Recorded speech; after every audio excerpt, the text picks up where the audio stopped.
So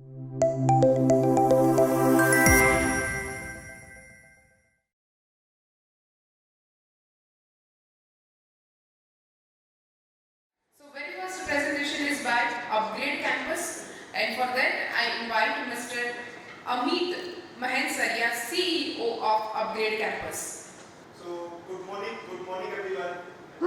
Thanks for the organizers to invite me for this esteemed panel, esteemed gathering. In fact, I've prepared my presentation in a couple of parts, talking about what we do at upGrad and also through our association of working with hundreds of colleges, how we've helped them, what are learnings. And before I start, in fact, just a brief intro about myself to set the context. I've never been a teacher, I've never been an academician. So after my graduation, post-graduation, etc., I worked into finance, making investments into education sector. Investing that's way back in 2004-5, investing into various edtech companies, investing into various online businesses. And after that, I started my first startup way back in 2011. Made beautiful tech products, sold it to universities, mostly higher education institutions.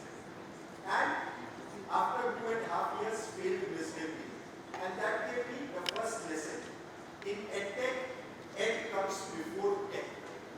So what I was doing as a technocrat, making beautiful tech products, but none of the teachers were using it. I shut the startup down, went back to the drawing board, and started my second startup, which was Impartus Innovation, 2014. Built it from the first principles, got really successful.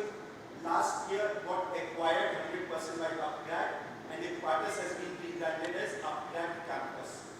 With the same focus, with the same rigor, we are trying to provide solutions to colleges to improve their learning quotient, to actually transform them into next-gen institutions. So upGrad, as most of you know, is founded by Mr. Ronnie Screwvala.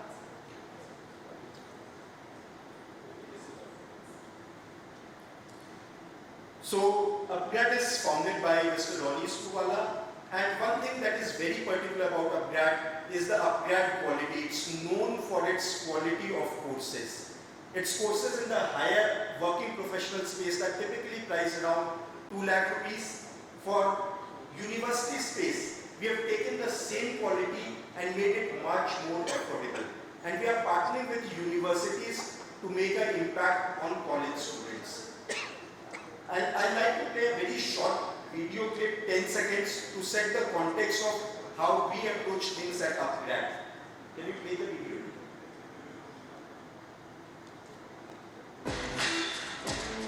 At least 30% of your conversation with your customers should be about pushing the envelope. There'll be resistance, but from that resistance will come respect, and from that respect will come innovation.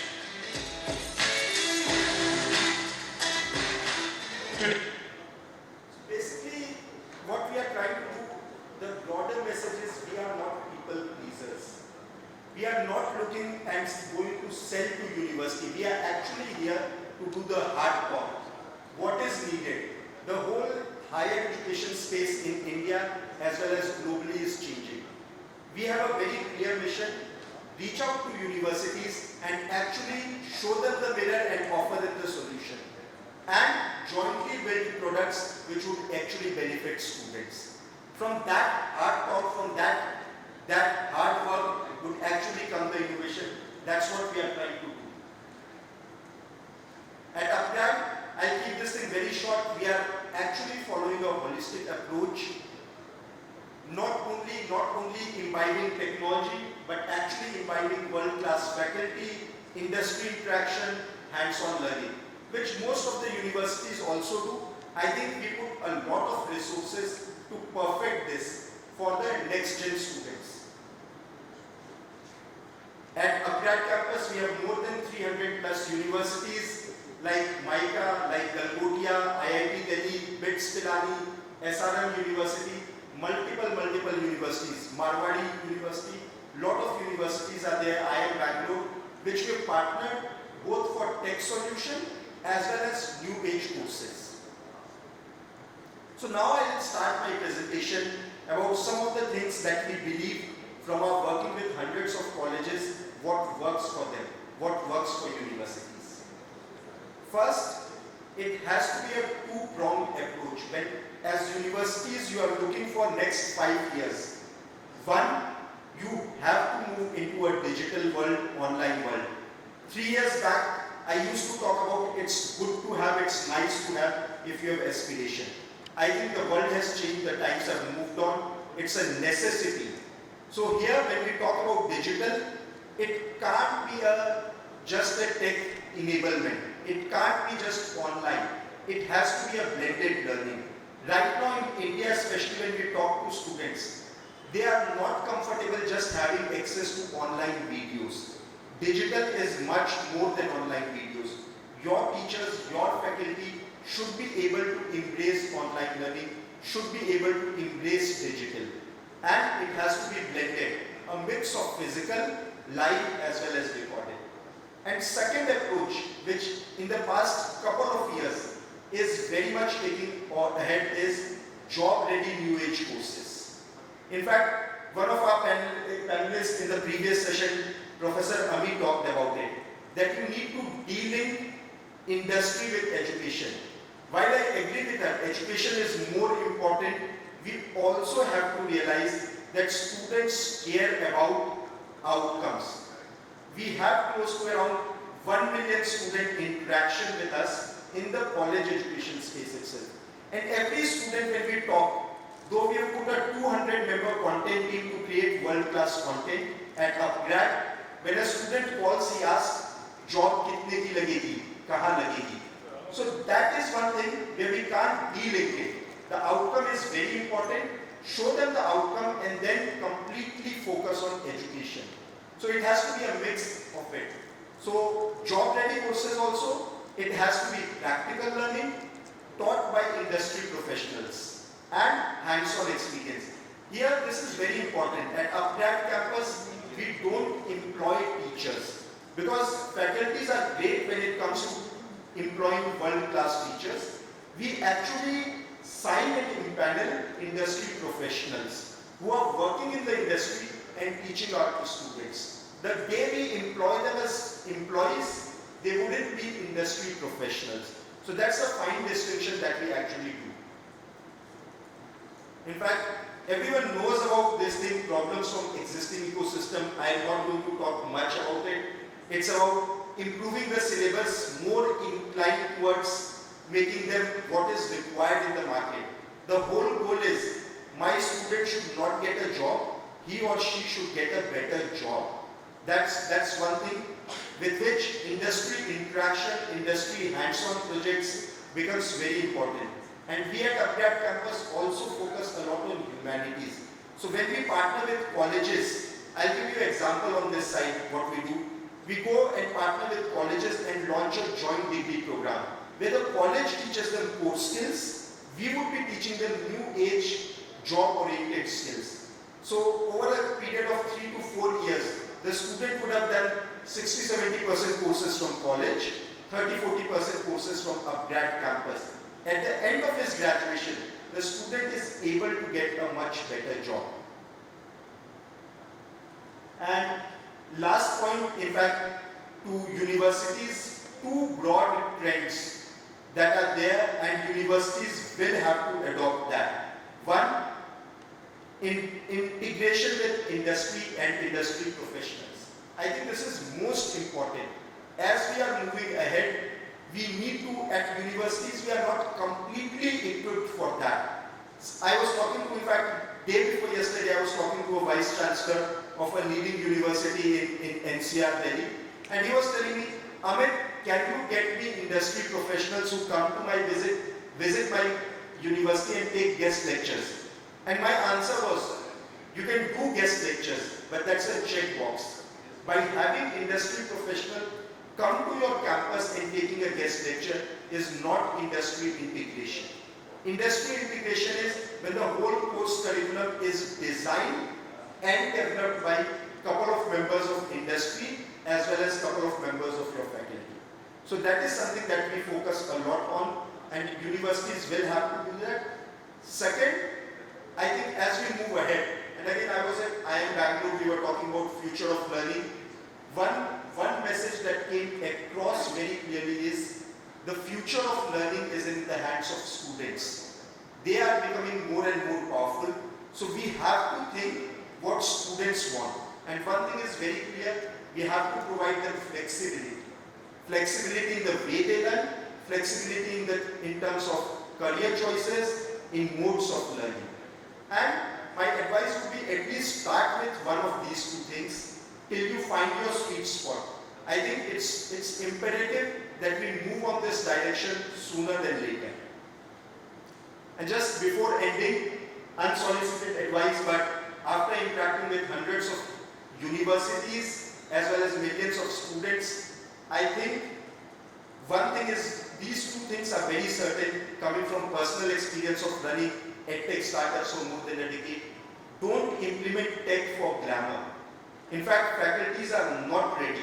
You can bring them the best of the tech tools, tell them, hey, use this to create online videos or any other things. Faculties would reject it. Tech has to be very user-friendly, very simple, and it should actually flow to the students. So involve your faculty in the decision-making process, but also you'll have to plan for 3 years ahead. Sometimes many universities say, okay, we'll buy the tech, it will give me some NAC and NBA points. Don't do that. It's like buying a parking slot which no one is using. Second, and this again, don't do only asynchronous. You'll get a lot of places which will give you recorded videos or online content. Online content is not online learning. Online learning has a lot of different elements where students require adult supervision, hand-holding projects. So don't do only asynchronous. If somebody is giving you content, content is available in abundance, free of cost. Students are not using it. So while you are implementing your online strategy, implement it in a blended form, where there is a mix of physical, live online, as well as recorded, coupled with projects and some amount of student mentoring. All this, I think, would actually help you get your students better job, which at least for us at upGrad campus is the holy grail. Any universities that we are partnering with, at the end, their student should get better placement, not only placements. So I'll pause here. If there are any questions, happy to take it. Otherwise, I'm here. We can discuss it offline as well. Thanks.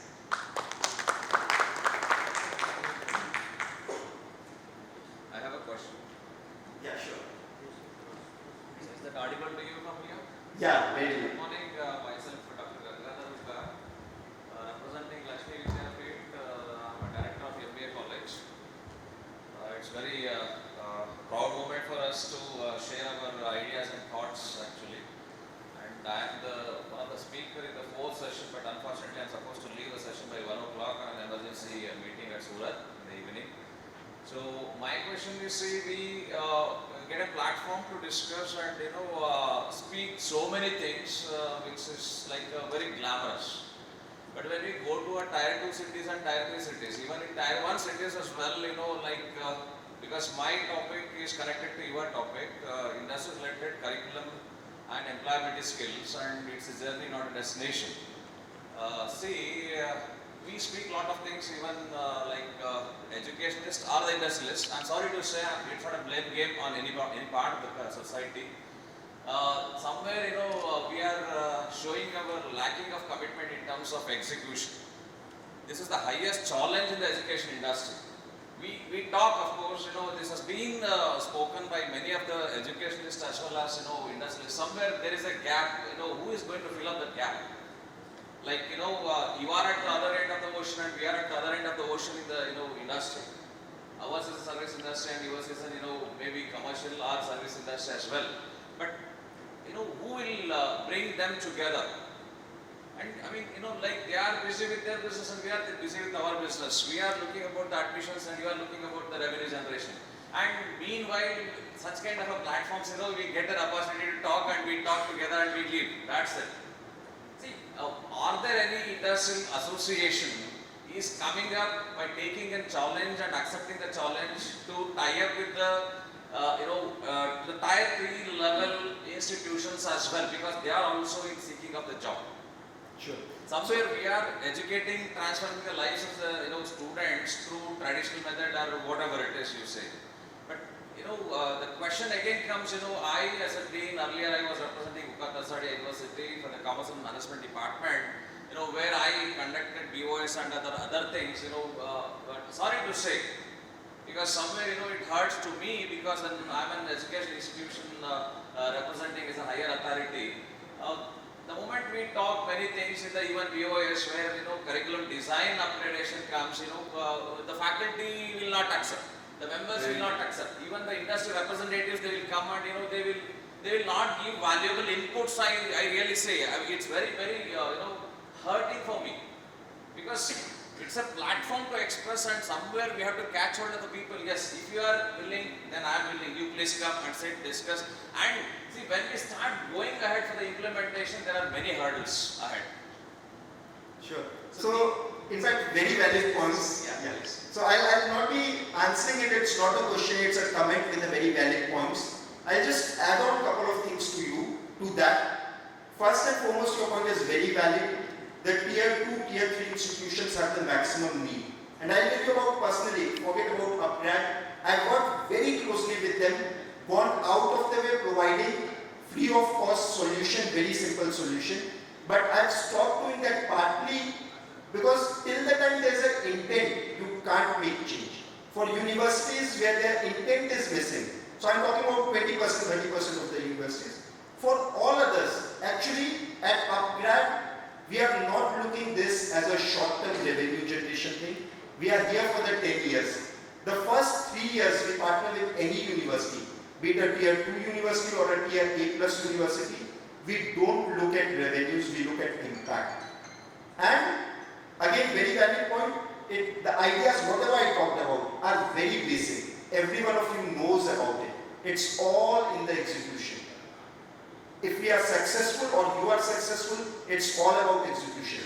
But I think we've put a lot of efforts and resources to actually ensure that we'll be jointly able to execute. Whether or not would make us and you successful. In 3 years, if we don't execute, ideas would not even take us one step ahead. So we are working towards it. I think this is a sector which needs it. So I'll discuss it offline also with you, some of your ideas. Okay, thanks a lot. Thank you so much, Mr. Amit, for giving such an amazing presentation. And I request to Professor Sandeep Sacheti to provide a certificate of appreciation to Mr. Amit.